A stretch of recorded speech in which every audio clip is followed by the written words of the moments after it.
तब अल्लाह ने आदम को हुक्म दिया कि आदम, तुम इनको इन चीजों के नाम बताओ। सो जब उन्होंने उनको उनके नाम बताए तो फरिश्तों से फरमाया, क्या मैंने तुमसे नहीं कहा था कि मैं आसमानों और जमीन की सब पोशीदा बातें जानता हूं, और जो तुम जाहिर करते हो और जो पोशीदा करते हो सब मुझको मालूम है।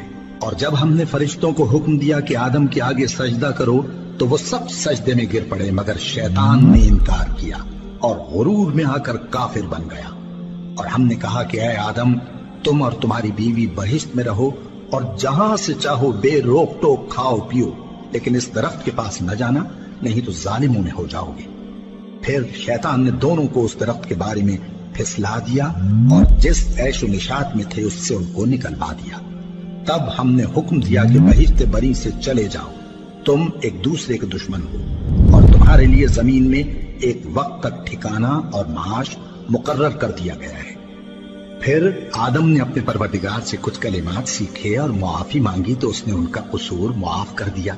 बेशक वो मुआफ करने वाला है, बड़ा मेहरबान है।